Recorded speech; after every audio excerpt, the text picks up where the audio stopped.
I sat in one of these seats in a classroom for many years before I was able to connect with the educational process.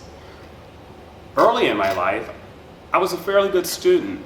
I loved reading, but unfortunately, sometimes things change. And for me, that moment of change happened in 8th grade when I was accused of doing something that I didn't do that led me to be suspended from school for about 5 days. And in that moment, something changed. I changed. My friends changed, and my attitude changed. And in a short period of time, my academic grades became very bad, to the point that in my sophomore year, I failed 6 out of 7 classes. Shortly after failing those classes, I was involved in a parent-teacher conference, and during that parent-teacher conference, the principal said to my mom, he should leave school. And without missing a beat, my mom looked at me and said, it's your life, you make a choice. So in that moment, I had to make an adult decision. Instead of being a reckless youth, I had to decide whether I was going to stay in school or not. And it was in that moment I decided that I was going to stay in school. Fortunately for me, we had relocated to another area, so I had an option to change schools. And that probably was one of the best things that could have happened to me, because in going to this different school, I was no longer the bad boy, and I had an opportunity to reconstruct my reputation. In doing so, what I did was I changed my friends, I changed my activities, and I changed my attitude. Changing my attitude was significant, but changing the activities that I did and getting involved in extracurricular activities, those were the things that made the real difference for me, because it allowed me to be successful where I hadn't been in the past. But that wasn't the moment that everything became good for me. I still had more challenges. I had already failed a number of classes. My GPA was very, very bad. And I needed to pass one class in particular my senior year. It was my English class. If I didn't pass that class, I wouldn't have graduated. And it came down to the final exam. And unfortunately for me, I passed just by the skin of my teeth.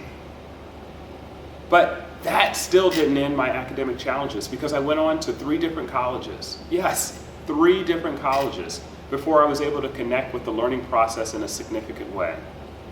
And it was in those times, in that new environment on this college campus, that I started to mature a little bit, because then I realized that the learning process wasn't about checking boxes as much as it was about starting to make connections with the material. I didn't make that full connection at that point during the time I was pursuing my undergraduate degree, and it would still take a few more years later before I would realize that the significant part about learning is making and finding something that's significant to you. And once I made that connection and took courses that were significant to me, my thoughts, my processes, and my actions about learning changed. Sometimes we take the long road to get to wherever we need to go. Did I want to take the straight path and make it easy? Sure, I did. But unfortunately, I made some bad choices along the way.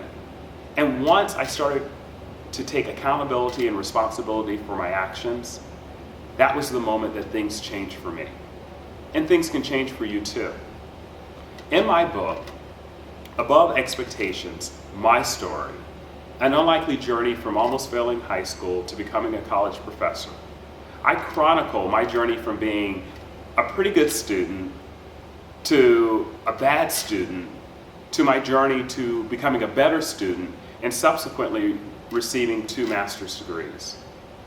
It's interesting that as part of my journey, I ended up back here in one of these classrooms, but not in one of the seats, but on the other side as a professor. I would have never anticipated that that would have been part of my journey, but it is. So sometimes we may not be good at something in the beginning, but if we persevere, we stay true to ourselves and continue to move forward despite obstacles, we're able to make it through. And even if it's not that thing that you're working on in the first place, it might be something else. I was able to persevere and make it through my difficult times to achieve things on my journey, and I know that you can do the same thing too. So pick up a copy of my book, Above Expectations, My Story, an unlikely journey from almost failing high school to becoming a college professor, and you'll receive a lot of valuable information about what it took for me to make it through and persevere and ultimately to achieve my goal. I wish you the best on your journey. Good luck to you.